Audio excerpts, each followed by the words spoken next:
I'd like to call this meeting of the Fargo Board of Education. Welcome and good evening to everyone.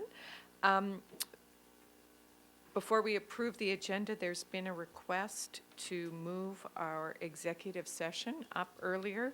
So we're going to move that to come right after the FEA report. There's also an additional HR addendum. And I would entertain a motion to approve the agenda. So moved. Second. Thank you. It's been moved and seconded. All those in favor, please say aye. Aye. Thank you. Any opposed? Thank you. Well, our first excitement looks very exciting. Welcome all. I believe Dr. Gross is going to tell us who our guests are. Yes, thank you very much. Each month we try to provide you a snapshot into our school district with our strategic plan in action. And tonight, Dr. Jonas is here with many guests from the middle school and high school to share some information around our career and tech ed programs, to show you what our students have the opportunity to be exposed to, and hear from some of their instructors of how it's making a difference in their life. So with that, I want to turn it over to Dr. Jonas. Good evening, everyone. Happy Valentine's Day. We love Career and Tech Ed so much. We are here on Valentine's Day to share what these kids and teachers are learning and sharing in our classrooms. It is CTE month, and so on this slide you can see there's a number of programs that we work with, from automotive to construction to information technologies to culinary arts. This particular program is our Project Lead the Way program. For existing board members, we have been visiting about this for the last couple of years, and for new board members, we thought we'd just bring it back and show the career pathway that has been developed through this focus on our engineering pathway. And so tonight, I have 1 minute, so I have to hurry up. We are going to talk to you about the new addition at the middle school, which is our automations and robotics. And then they will give you some examples. They'll talk a little bit about the design and modeling. They'll also go into our high school programs, which you can see there's principles of engineering, we have introduction to design, and we also have a civil architecture. Prior to the board meeting, I asked Anne Marie if she could share a few links with you. I do not know if you had time to look at them. We will not share the video of 15 minutes tonight. But if you didn't watch the video, it really is important to think about how our future is changing. We see it all around us, but sometimes we think about how do we prepare our students for it. And this is the goal of Project Lead the Way and our curriculums in STEAM education in Fargo Public Schools. So with that said, one thing before we get started is we are going to recognize one of our teachers here from Ben Franklin, who was recognized this year with the national organization's Distinguished Technology and Engineering Professional Award, which is a big honor. He has been working in tech and engineering for 23? I was going to say 30, but I thought, oh, I better be careful on that, yeah. So for 23 years, he's been in a field that's been changing, and he's had to change and adapt and change and adapt and change and adapt, and sometimes people get tired of that. But this seems to just challenge Jeff, and so Jeff will be honored in Texas in March. So congratulations to Jeff. As we move forward through our teachers, from Ben Franklin to Carl Ben to Discovery or Davies, you are going to see teachers talk about what students are doing in the classrooms, and students are going to share what they've learned in the classroom. Right now in Fargo Public Schools, over 1,500 students are being exposed to engineering concepts and coding in this district. That's really powerful. And with the help of our partners such as NDSU, NDSCS, John Deere, More Engineering, people like Fargo 3D Printing, I see a bright future in this pathway. So with that said, thank you, and I will turn it over to the honored guests and start with Jeff Pegg. I think you want to switch, right?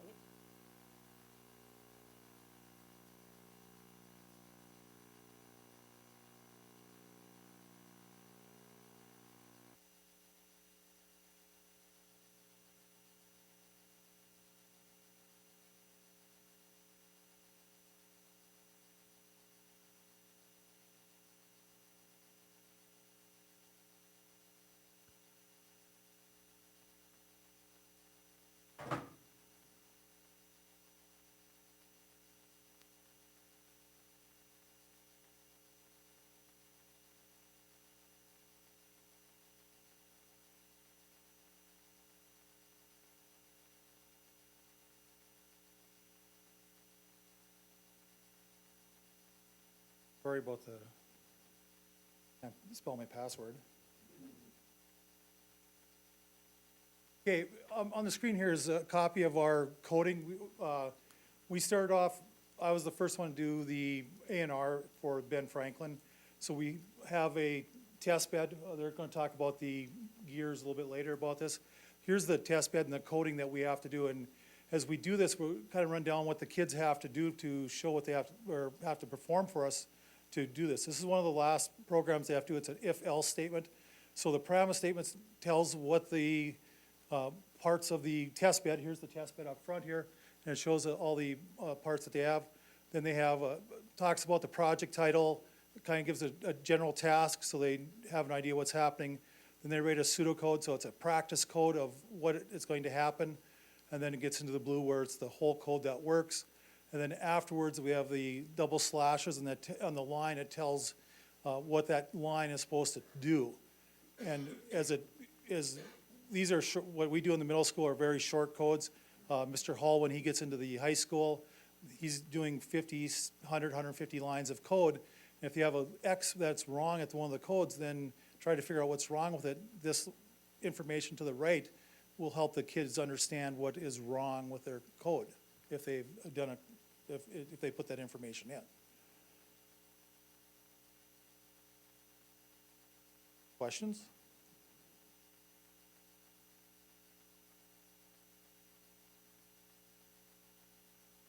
So, yep. Yep.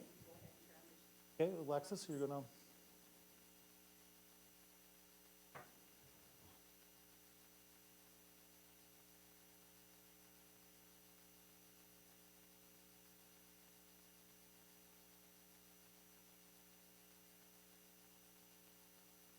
Hi, I'm Alexis Yoakum, and I'm from Carl Ben Eielson, and I'm teaching automation and robotics. This is one of my students, Adrian, and this is the windmill that they made. They start off with making a gear train, press into a rudimentary,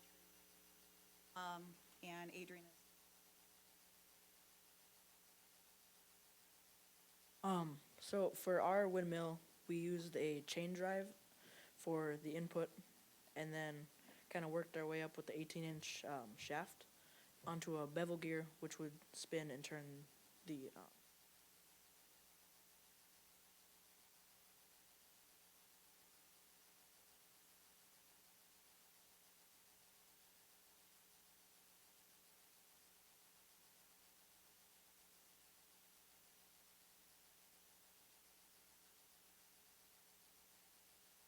Put it back together, so.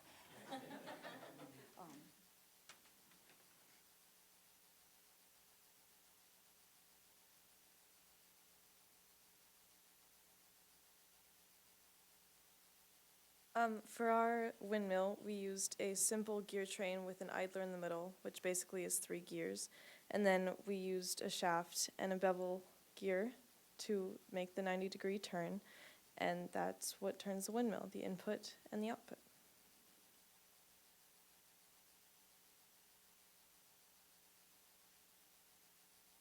They were supposed to talk about the engineering design process, which is where they identify a problem, which our scenario was they had to grind grain into flour. Then redefining that, they had to build a windmill that would have 2 different gear trains, have a change of direction of motion by 90 degrees. Correct me if I forget anything, guys. Then they had to research windmills, especially this type of windmill, on the internet and other sources. They got a bunch of ideas, picked the best solution.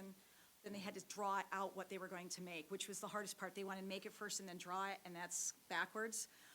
They built a prototype. Then as they went along, they had to refine it and see if it worked, and if it didn't, they had to fix where that was and then document that. And then we had what we called a gallery walk, which is basically what they did for you here in front of all their classmates to communicate their solution. That's the engineering design process. Thank you. Dr. Schatz has a question before you guys run away. So I'm just curious with the students, how long a process was this? How long did it take you to go through this whole process, this whole unit?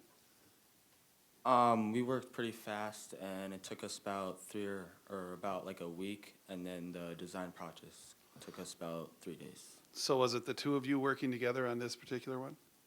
Was, Could you explain to the board the process you went through of trying to come up with your concept and then figuring out whatever problems you had along the way so that you got to your end product?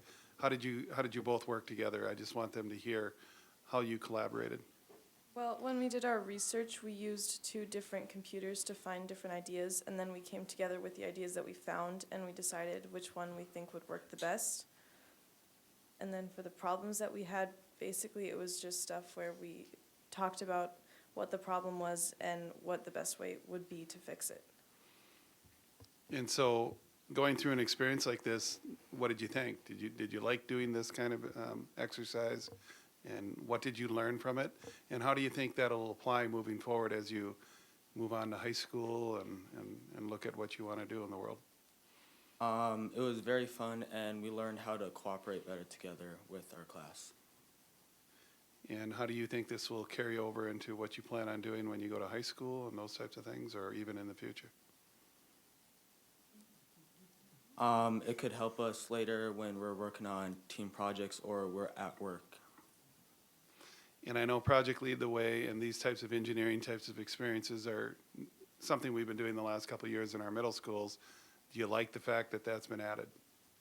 Yeah, I think it really helps with the problem-solving skills and thinking about things in the way with the engineering stuff, and it helps with the other classes that we have. And it looks like you have a pretty terrific teacher to work with, too. Yeah. Okay, good. Thank you.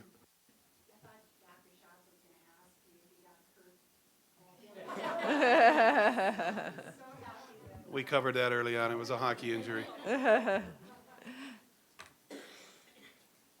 Good evening, I'm Eric Hall. I teach automation and robotics at Discovery Middle School, and then I also teach Intro to Engineering and Principles of Engineering at Fargo North High School. So it's been really interesting for me to be able to see the transition from the middle school to the high school, both with, last year we started design and modeling, and the kids now in high school, some of them are taking our Intro to Engineering, and you can really see the benefit of them having that experience at the middle school and being able to carry it to the high school.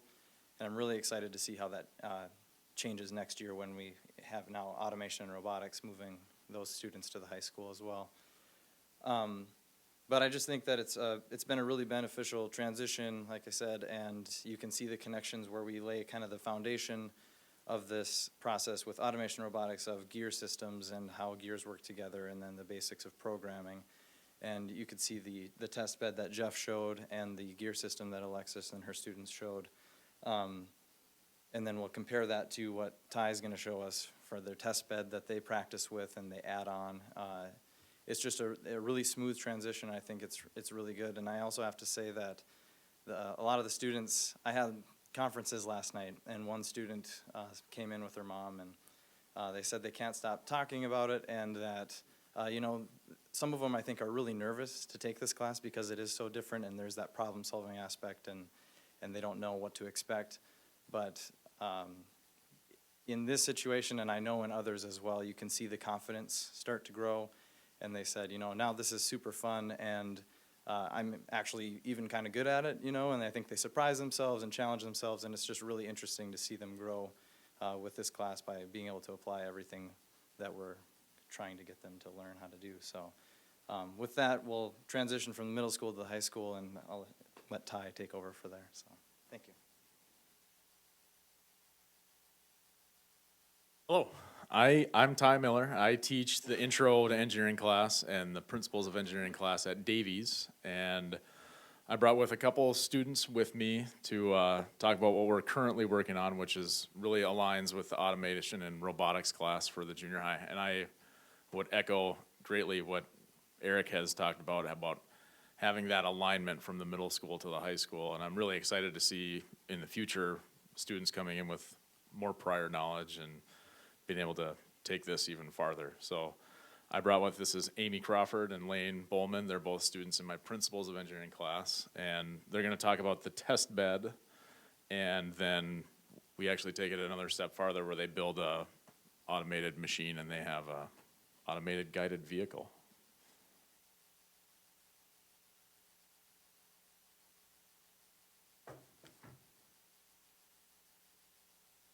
So far, for our second semester, for the test bed and electronics that we've been working with, we've learned basic outputs like turning on LEDs, turning back on, having to wait 5 seconds before it does that. We've worked about light sensors, limit switches, bump switches, what they can all control, like turning off and on the motors and servos. We've learned if-else coding, which would be probably one of our harder ones that we've done. And we've learned to do loops to make it do it over again after it reaches a certain point. The variables, functions, and everything that you can basically program into it.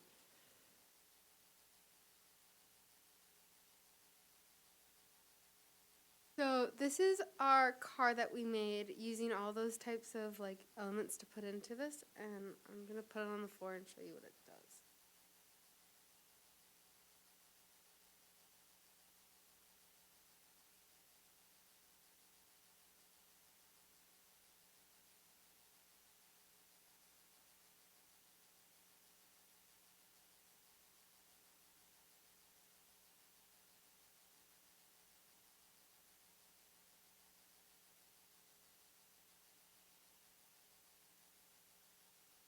So this automated guided vehicle was one of multiple projects that my class is currently working on. This was one of the options, so Lane and Amy are working as a group on this one. There's also a finish line that is for like a track and field event that it has to automatically sense when a runner crosses the finish line and record the time. There's a 3-floor elevator system, so they have to input buttons to make the elevator go to floors. A machine that will wind up a specific length of cable. A soccer goal that senses a ball in the net, but not goalies or other players, so they have to kind of solve that problem. There's a 3-axis robotic arm, so it's got 3 degrees of freedom. And then there's a machine to put chocolate chips on cookies and sort the cookies after they have the chocolate chip on them. And you guys want to show them, they have a program loaded into the test bed that would really like demonstrate the if-else statements. And there's a few of their inputs, and then they control different outputs.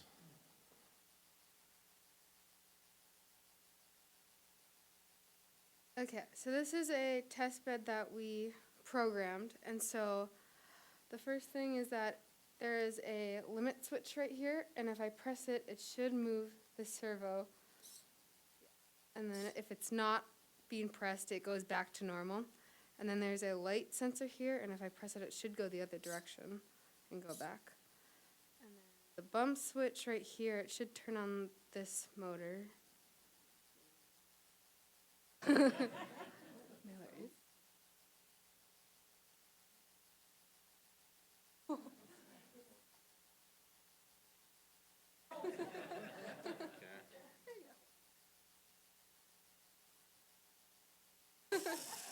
So when we move this potential or the encoder past 360, it should the motor and the it did once. But yeah.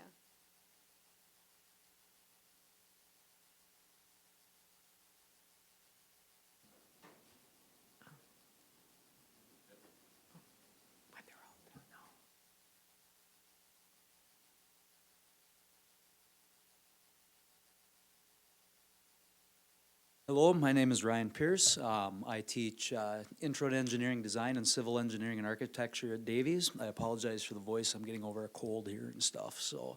And then I'm also lucky enough to be our CT curriculum facilitator here in Fargo, so I get to work with all of these guys on these programs in the development. I'm slated to talk about civil engineering and architecture, which I'll mention briefly, but I kind of wanted to focus a little bit more on the whole package of what we're trying to accomplish here. With our civil engineering and architecture class, you can see a couple of models over there on the table. We look at different design elements. We look at how to create architectural drawings. We get into code, zoning, ordinances, and how do we develop a project from start to finish in both residential and commercial. But with all of this, what I really wanted to highlight is the fact that not only do we work on those aspects, but we also really work on the communication aspect. So as these guys have been talking about the design process, all of our courses to varying levels work on engineering notebooks. And the students work on different technical writing skills and being able to communicate their ideas through writing, as well as you can see the poster board presentation here. This one was done with our IED class, and this is an adaptive design project that we do where we work with students in our individual buildings who have disabilities. And we develop a product to help them complete an activity or a job that they would like to be able to do. So our students do get really heavy into this communication end as well, and those aspects. So I just wanted to make sure I highlighted that as well as we went through this, that it's about that whole design process, and we really want the students to understand how do we take that idea and come up with an end product. I tried to be short.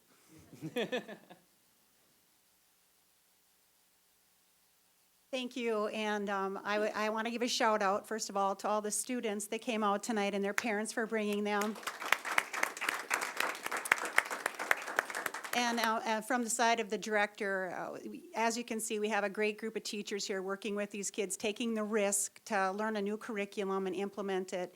And moving from the middle school to the high school, you can just see the impact it has from that awareness at a young age to say, I can do this. And the future that they have at the high school is fantastic. So thank you to the board for supporting this project. Thank you to Dr. Gross and Dr. Schatz for believing in us to let this happen. So thanks for the evening, and if you have any questions, we can answer them now. Otherwise, we will let you get on to business. Before I let people ask questions, I just want to say also thank you on behalf of the board, all of you turning out. It's a large group, both students, parents, and teachers. And as a female engineer, some people have heard me say this before, but it is really fun to not only see this stuff happening in middle and high school now, but also to see women involved as students and as teachers, not just as sole male fields. So maybe in my lifetime, I will be able to say that engineering has women have finally surpassed the 50% point and are 50% women in engineering. So keep up the great work, all of you. No slant to the men in the room, but we welcome everyone. I think and, it's really great to see that it's a broad spectrum and that it doesn't just appeal to what was once considered the traditional engineering student. So it's fun to see everyone learning to problem solve, and if a problem happens, they redesign, rethink it, and not give up. That's the cool piece. And next week, there'll be 60 Fargo students heading to the Introduce a Girl to Engineering up at the NDSU campus, and then off to John Deere for the afternoon. So just to continue that beyond the classroom as well. Well, that's great. Any other questions, board members? Dr. Schatz is chomping at the bit here in the corner, but go ahead. Yeah. Is it offered at all the schools, North, South, and Davies? Yes. Classes, or do they have to go to South to take the class, or is it? As far as the high school, okay. Yes. It all depends on, it's offered at all three sites depending on enrollments. And so if a class maybe has a lower number of enrollments as we progress to the higher level courses, because there's a lot of electives, then that course is shared amongst the high schools. And at this point, I think civil is the only class that is being shared. Other than that, the introduction to design and principles of engineering are offered at all three high schools. Thank you. Rebecca? Thank you for everyone coming to present. And I know this is focusing on, or tonight focused on engineering, but I would be interested down the road to learn a little bit more in terms of the architecture. And with these two models intrigued me immensely. And I'd like to learn more about what goes into what kind of experience the students have on that regard as well. So if we could possibly have some learning about that down the road, I would appreciate it. Thank you for your time. One thing based on this conversation too is we're looking at the technical fields as well. And so our partnerships with NDSCS, they might be on land surveying, and there's the piece of who's fixing the machine and who's designing the machine. So as you think about this process, I know we've used the word engineering, but we're also talking about the technicians that will support those devices and code those devices. And so that could be a certificate position, it could be a 2-year degree, it could be a 4-year, it could be your PhD. So we're looking at all students and all pathways, but I'm glad you're interested. That's what we're excited to share, so. Well, as I said to Jim, I would like to live in both of those buildings. I don't know if I'd be able to take care of them, but they're gorgeous designs, so thank you. Dr. Schatz.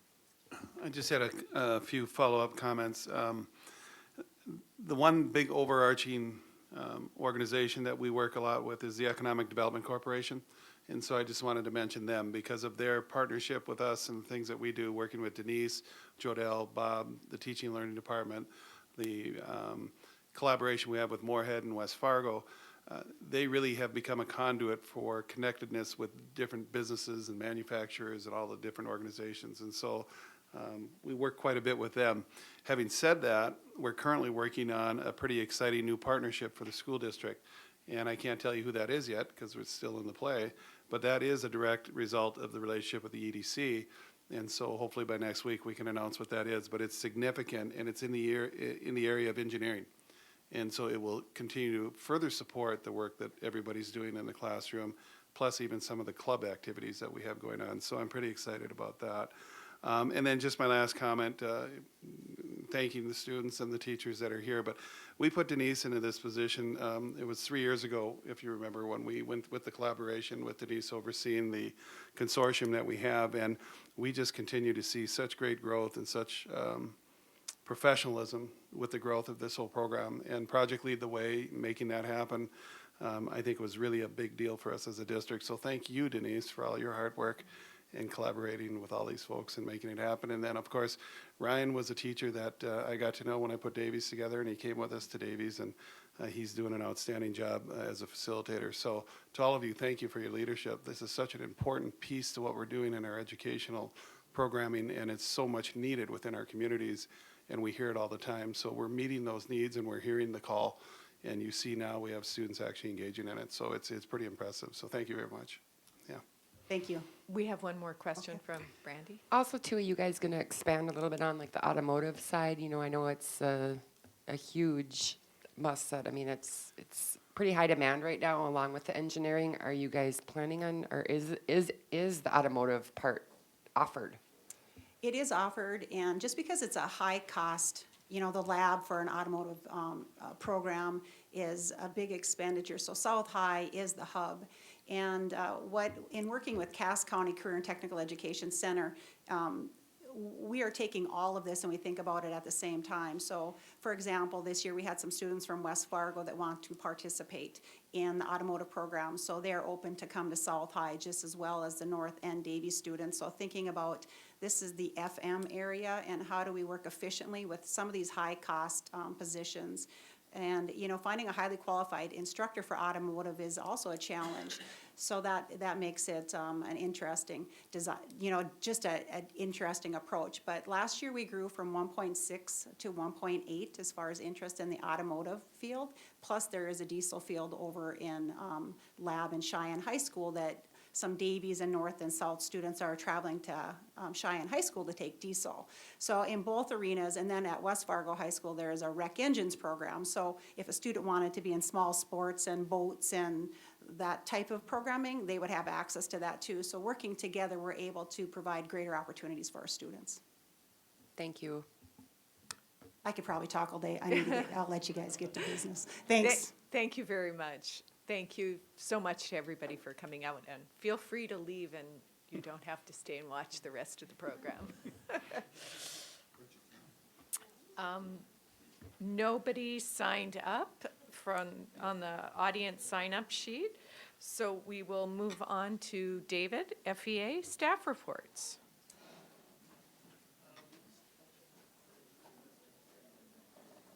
He has no sound. Yeah.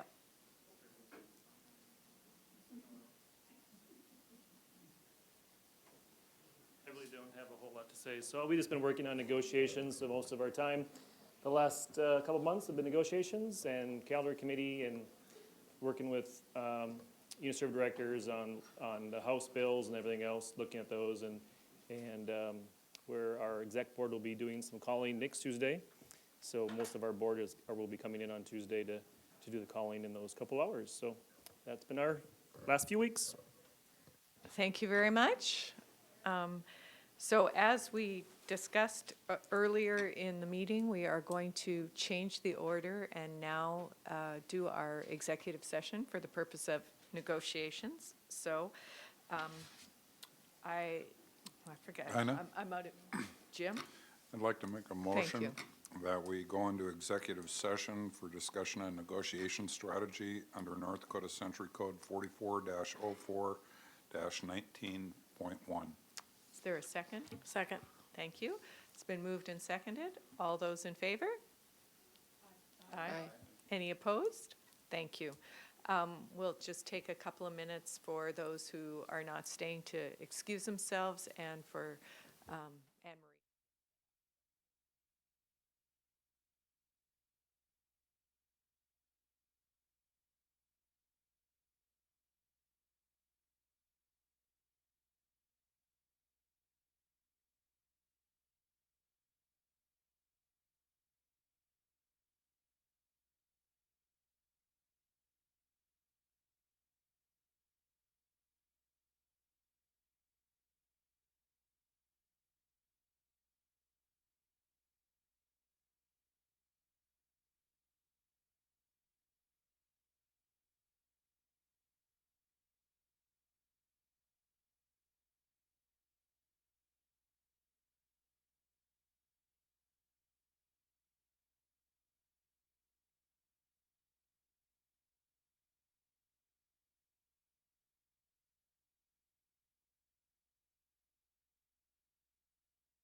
Meeting back to order. Thank you very much, and thank you for those of you who stepped out and came back. We're now at Student Mobility Report. Dr. Gross. In your packet is the mobility report for the first semester. It's about this time of year that we just share with you the number of students who have come to our district after the first day of school and those who have left, so that you get an idea of that our student population is constantly changing. So after you go past the first page of this memo and you go to the summary statement, what I'd like to just draw your attention to is this chart that's in the middle. And what you'll see is we provided for you both the data for this year and for last year, the number of students at each of our 3 levels, elementary, middle, high school, who transferred in. Their parents moved into the community and they came to our schools, or they transferred out for whatever reason. And you can see that the difference between last year and this year is just a slight decrease in both areas for whatever reason. But still, in the end, if you add up the column for 2016 on the ins and outs, you'll see that we're at 1,500 plus. So quite a large number of students coming in and going out since the very first day of school. And that's just because of our high mobility within our community. And as the community changes and job openings happen, people move for whatever reason. On the bottom of page 2 is just that same data in a different format for you. If you just wanted to look at that, you can see that it's fairly consistent as we look at ins and outs across our system, elementary, middle school, and high school. And then what we do each and every time is to provide you the data of, okay, where did those students come from and where did they go? Just so that we get a sense of how our community in our schools are changing. And you'll see the next 3 pages, there's one for elementary, one middle school, and high school. On the top of each of those pages are the transfers in. And what we've done is we've categorized that by different things. Up in the top, in the dark blue, you'll see that would be from North Dakota, not including West Fargo, our closest partner. And then if you work your way around that pie chart, you see the percentage of students from West Fargo. Then in green, from Minnesota, not Moorhead. Purple is from Moorhead, and then out of state and private school, to get kind of a sense of where our families are coming from as they enter. And then if you look on the bottom of that page, using that same color scheme to see where the students have decided, or families have decided, to move as they exit out of the elementary schools. Like I said earlier, on the next page, page 4, it's that same set of information, but just looking at middle school, and then finally on the last page at high school. So this is just a quick snapshot for you of where we are as a system and how we change quite a bit from the very beginning of the school year until end of semester. And from the end of the semester to the end of the year, we'll share similar data for you at that time. Thank you, Dr. Gross. Does anyone have any questions? Oh, David. Dr. Gross, with the high school, that transfer out, that large percentage that out of state, that would include kids who dropped out as well? During the mid-year report, we do not provide that data on the dropouts, because there are some students who may leave us and then come back still during that school year. It's at the end of the year report that we add that extra data set for you as a board. You have a look, Rebecca. Are you asking a question? It was fun. I just wanted to ask, in regard to the dropout report, is that a separate report that we get at the end of the year now from this? This year, if you remember last year, we had talked about this year doing a separate report that would be a little bit more of a drill down. So as we look at that at the end of the year, we'll come to you with a mobility report, and then we'll do a dropout report with it, so it's side by side. And we'll drill down into that a little bit. So Bob and I will have to talk about how we want to present that. So, but that will come at the end of the year. Jennifer? So this is across the district, these numbers. Is there a number of schools that are affected by in and out numbers more so than others? I would think that there will be some pockets where there's higher mobility in our community, but there isn't a school within our system that doesn't have some ins and outs. And it will vary from year to year, month to month. It's really where houses are available for purchase. It's the families who are moving into the community and what they are looking for. So it's more based on parental choice as they leave us to go to another community for work, or when they come to us, what is available and where they would like to live. There's also a monthly report that we do. So Betsy uploads a monthly enrollment report, and you have access to that through your website. And so if you want to look at that, and that breaks it down by schools. And so that is something that you could access if you wanted to see the numbers per school. But we don't usually bring that to you in the bigger picture of mobility report. So, but it's available, so you can go find that. Yep. Well, thank you. Thank you, Dr. Gross. We await the next installment. Legislative update. Brock. Madam President, members of the board, as you recall, I believe it was Monday morning, I did send out to all board members our existing tracking list, which had status updates on it, as well as some comments as it pertains to our positions, and also the hearing schedule for this week. This morning, we did have the Governmental Affairs Committee. We went through a number of bills and looked at them in a little more detail. We won't do that tonight. Instead, I will go through one by one all 106 items. Okay, no. So just gonna. Right, right. No, he exactly. just wants to see if we're all awake. Yes, just making sure you're paying attention. I'm just going to highlight 4 bills in particular that we are tracking closely on our list and just give you some updates.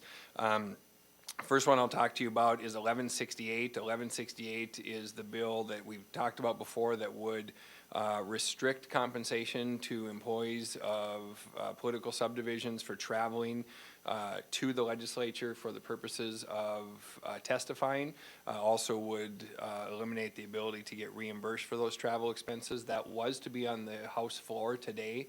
They did not get to it. It did come out of committee, do not pass, 14-0.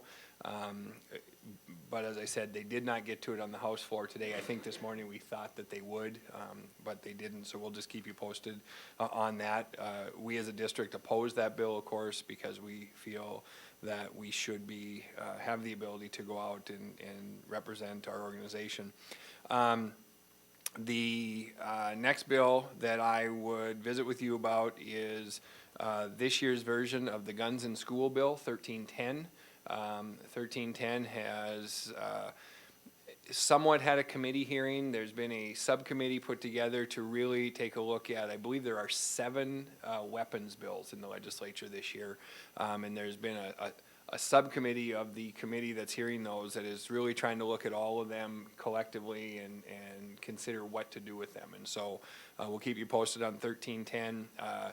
We, as a district, would oppose 1310. We are not, have not testified on it, and at this point are not planning to testify on it. We have in the past, and the way that bill is written today, it really has tried to eliminate many of the concerns that have been raised from the opposition side of the traditional guns in school bills. It does require a higher level of training. It does require some requirements for shooting. It requires or allows for executive session to give the permission by school districts. But the biggest thing to keep in mind about that bill is it simply allows a district to do it should they choose to. It's a great example of just because you can doesn't mean you should. So you wouldn't have to do that. It would be at your discretion. And so we're just continuing to monitor that. Obviously, by the end of next week, all of these bills will have to have been acted on, so we'll probably see some movement happening with that, but we haven't seen it yet. The next one I would talk to you about is 1361. I'll jump a little bit out of order there. 1361 is the bill that would limit growth in political subdivision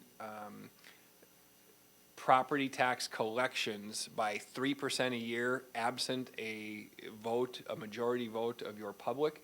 that vote would have to happen annually. So every time we would look at passing a budget, the way the bill was originally written, you would then have to secure taxpayer approval if you wanted to realize more than 3% growth in your budget from local sources. Recently, late last week, that bill was amended to exempt school districts. And so as of right now, that bill was scheduled also to hit the floor today, and it did not get on the floor today, so possibly it'll be slated for tomorrow. We'll watch that and see if it's on, and then probably plan to listen to that debate and just see how that goes. But it was amended in committee to exempt school districts, and some of that is logistics. There's a lot of things in the funding formula that have deductions that allow for 12% caps, and if you have a 12% cap that doesn't get changed, and you have a 3% growth maximum, then those are in conflict with one another. So there's just a lot of logistical pieces. So I'll keep you posted. And then the last one that I'll just update you on today is 1324. 1324 is the funding bill for K-12 education. We've talked about this bill and seen information that has come from both the former governor's budget and the new governor's budget, and all indications are is that K-12 will be held flat, and you heard that last week, I think, when we were out at the negotiations seminar. What's important to remember is, what does held flat mean? Held flat really means that the current foundation aid payment of $96.46 per pupil does not change for the next 2 years. That does not mean K-12 is held harmless. There are provisions in the bill that reduce dollars in certain areas, whether that be in pass-through grants, whether that be in transportation. And so holding flat the foundation formula at 96.46 is significantly different than holding K-12 harmless of funds. And so we continue to monitor that, and we'll keep you posted. So those are the four big highlights. GAC, we talked this morning. If there's something you think we need to highlight, or those of you, I sent the entire board the list. If there was something that jumped off the page that you're interested in, I'll try to answer questions. But otherwise, those are kind of the biggies that are out there right now. Thank you. They definitely sound biggie. Questions?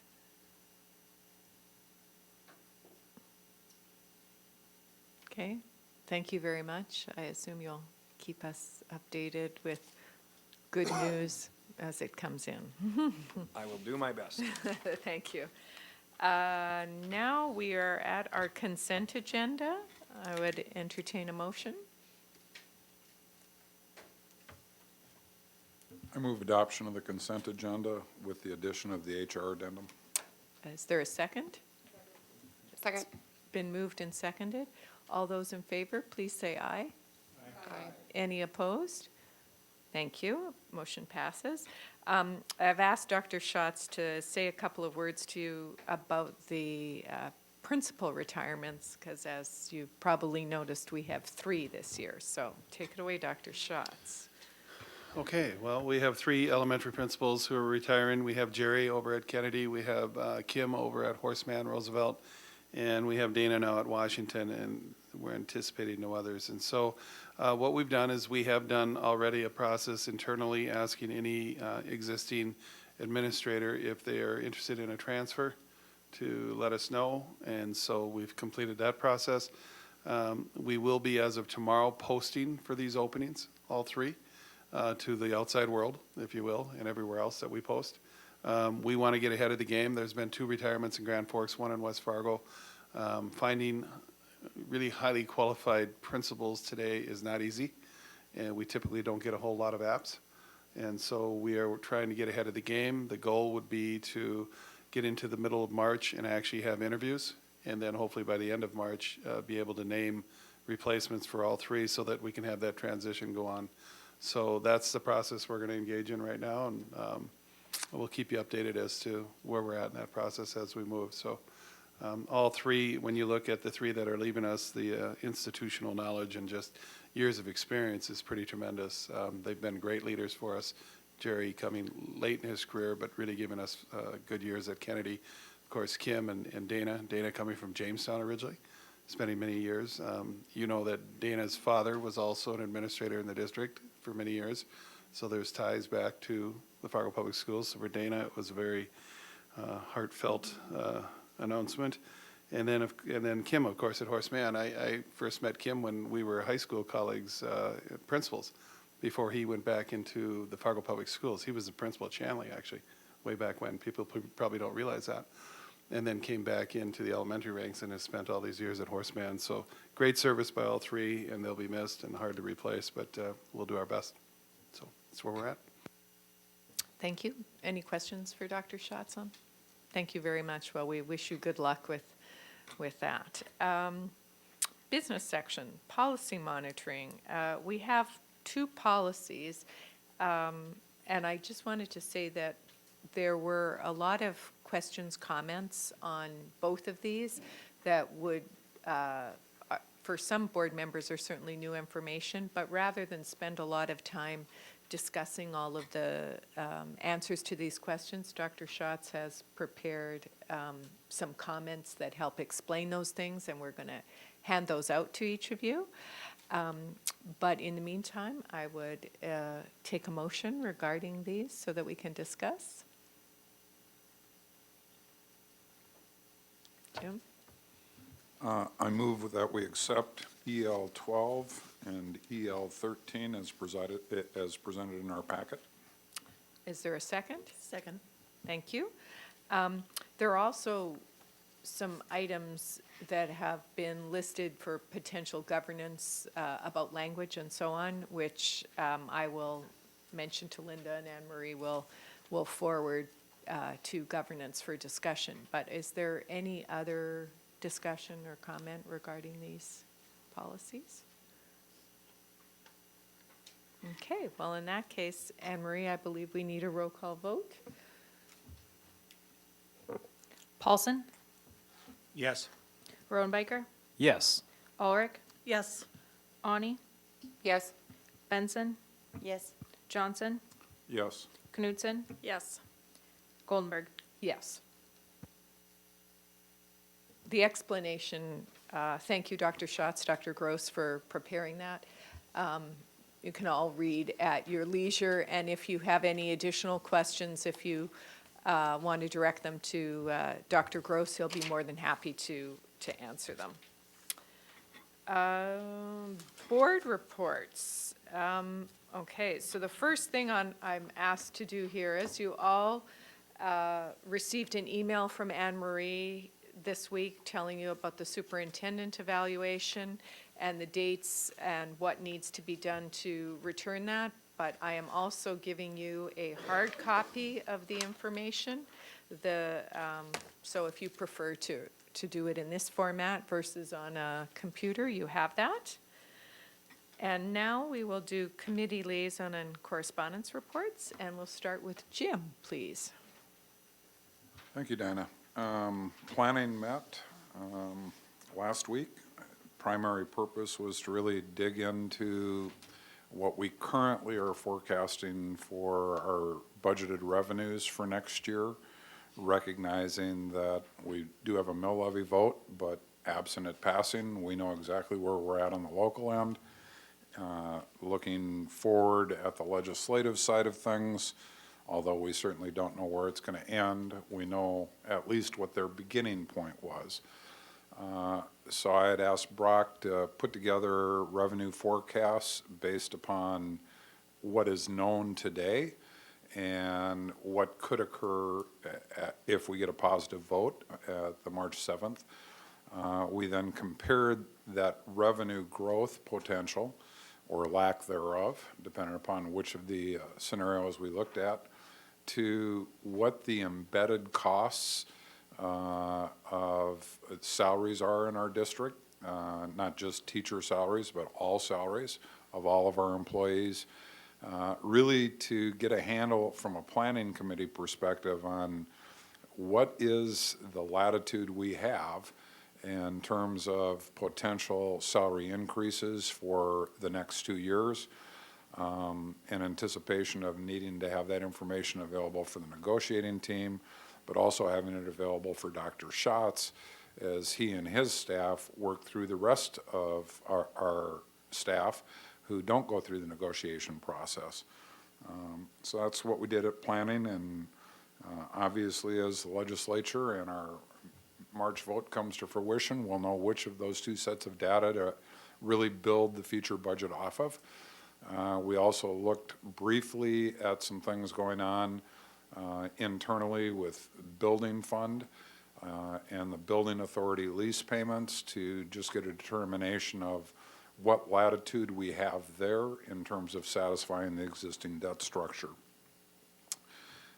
State School Board met last week in conjunction with the negotiation and non-renewal seminar that went on. Nothing really too earth-shattering. We kind of looked at our budget at the state level, and it's operating right in sync. We looked through all the legislative agenda items the state board had and kind of got an update from our legislative team at the state as to what they saw going forward. And study seemed to be the word of the day at that meeting as well, as many of these legislative things seem to be getting kicked down the road for another 2 years. And I think that's about it. There was one other item, but I'm not at liberty to share it yet, so I'll just keep that to myself. And that's it. Thank you, Jim. Rebecca? GAC met this morning, as Brock talked about, and I'll just mention a few things, and then Brock, do you want to talk about the crossover breakfast? Okay, that way, I figure this is your Valentine's treat, right? To be able to talk and talk like this, so, right, exactly. It's all about you. First of all, the next GAC meeting, though, will be March 21st at 7:30 a.m. in this room. And the crossover breakfast or the social is the 20th and the 21st, so next Monday and Tuesday. And with the social that takes place at the Kelly Inn, both the social and the breakfast, and the evening in the lounge. And then there's a meeting room I know that's been reserved for the breakfast. And Brock, I know that we talked this morning about some points that that are gonna be put together for us in terms of discussing with our legislators. I don't know if that's already been drafted and emailed out to board members or not, but okay, in regarding to some, yeah, well, you never know, just on the spot.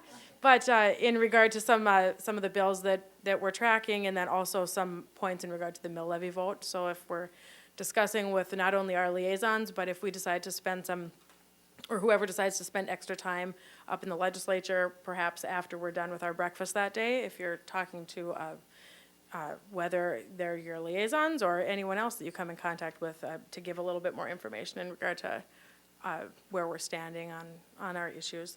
And it sounds like there are about 30 so far that have RSVP'd for the breakfast, right?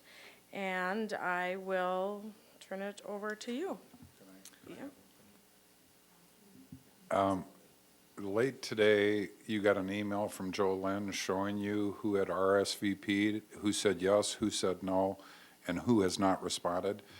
If all of us would take a look at that, and if there's no response to a person that you are the assigned liaison, if you would just try to reach out to them between now and Sunday and invite them again, maybe we can get even more turned out. Yes, thank you very much, Jim. Brock? All right, briefly, and just for those of you who are new to this particular event, we will be starting, I think the official invite for the evening event says 7 o'clock, but legislators will be coming and going prior to that, so we're typically there by about 5:30, and that's much more of a casual event, business casual attire, I would say, and much more of an opportunity to just catch up and touch base with them about how the session's been going, things that are going to be important to us and in a much more casual environment. Then the next morning we start at 7 o'clock. And this Friday on the legislative call that we do with West Fargo, Dr. Schatz and Rebecca and I, along with Dr. Flowers and Mark Lemaire, will be putting together the program of what are the 3 to 5 bills we want to highlight. And each of us will probably take one of those and give a presentation to the legislators and our guests that are in the room. All of you, that event will be at round tables. We ask you to intermix with West Fargo, Fargo administrators and board members, as well as legislators, for an opportunity to visit over breakfast and then hear the presentation, and then much more of a question and answer type atmosphere.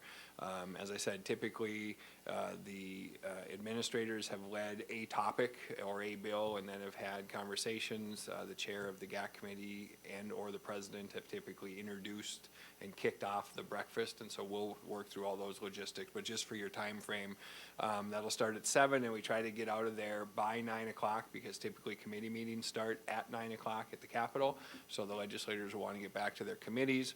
At that point, you are either free to go or certainly to spend time at the Capitol, either in committees or on the floor if there are items going on there. And as Rebecca mentioned, we'll be putting together, once we see the committee list as well as what agenda items we have that we'll be presenting, we'll put together a message map of sorts that'll give you some talking points for specific items we want to make sure that we're touching on. Less than a week from right now, you will be equipped with a lot of information to be prepared to be out in Bismarck on Monday and Tuesday. If you have any questions when that material comes to you, certainly get in touch with me, and I will happily answer any questions that you might have. There will probably be activity on bills between now and when we leave as well. So there will be some updates coming at you by the end of the week. Thank you, Brock. Well, I wish you all good luck. I'll be in the warm sunshine next week, and we'll miss the excitement, so I hope it all goes well. Jennifer. Okay, so we moved the communications committee, so just to make sure that it's clear what date we landed on, I'll go ahead and say Wednesday, the 22nd, and the time will be from 12:30 to 1:30. We pushed it back just a bit, so hopefully that clarifies that. And then in reading the most recent article today from SEEC, I just wanted to give a shout out really quick to 2 of the schools in the district that signed up to participate in this Getting Hearts Pumping with Healthy Schools pilot program.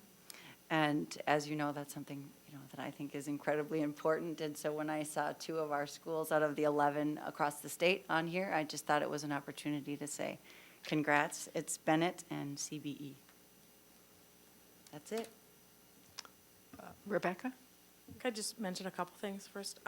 So last. Oh, I beg your pardon. I'm sorry. I skipped over you without seeing if you finished everything. I gave my report, but we have this book, Journey to America, narrative short stories, and I just wanted to mention that when I was in Bismarck last Friday and sat in on the hearing regarding a bill about refugees, that I had the opportunity to listen to the stories of 3 gals from Fargo South. And so their stories are included here. And it was just wonderful to listen to them. And also, when I had lunch during that day, I spoke to a young man. He lives in Bismarck, but he also shared his story. But I got to sit next to him, and his English was fantastic.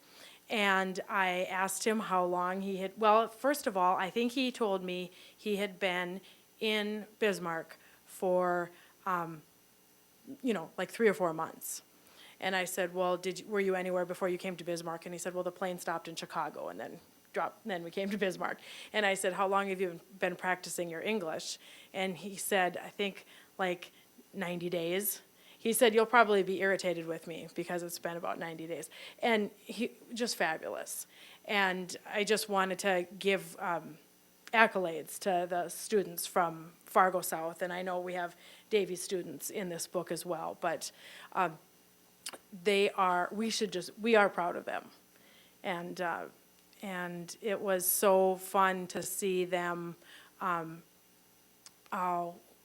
it can be overwhelming to present in a room, a full room like that. It was packed, and there were 5 presenters that spoke in favor of the bill and 35 that spoke against. And so these students were part of that group that spoke against the bill. and they were able to affect the change that they wanted to see. So I wanted to congratulate them here. Thank you. Thank you. John? Not a whole lot to update. I was at the negotiations seminar this past week, and I've been in negotiations before, but this is my first time anything like this, and so I'm excited to be an alternate on our committee, and I appreciate that opportunity to learn more, and I liked the continual themes throughout the 2 days of approaching it with a sense of mutual trust, respect, and professionalism, and I think that served me well in my life, and I'm actually looking forward to this and looking forward to engaging with our teachers and being part of this process, so thank you. Brandy? Well, Dr. Schatz and I did go to the NDSU presentation for that book, and it was amazing. It was very, very hard to hold back tears on some of those stories because they were just something that you just don't hear. So that was really awesome. And we had the calendar committee, Dr. Gross and I, yesterday at 4:15, and we're moving right along on it. So just kind of in the beginning stages, so but we'll get there. And then just the GAT committee, and Rebecca already touched on that, so that's all I have. Thank you. Christy? A couple weeks ago, I was one of the judges for the Energy Challenge. And so that was really interesting to see these young kids present and the pride that they show as they're presenting and to really see them flourish. So that was a great thing for me. And also to collaborate with other leaders in the community as our judging team. I also was at negotiations and at GAC this morning, and tomorrow morning I've got the foundation meeting, so. David? Negotiation seminar on Friday, negotiations committee on Monday, Valentine's Day. I'm speechless.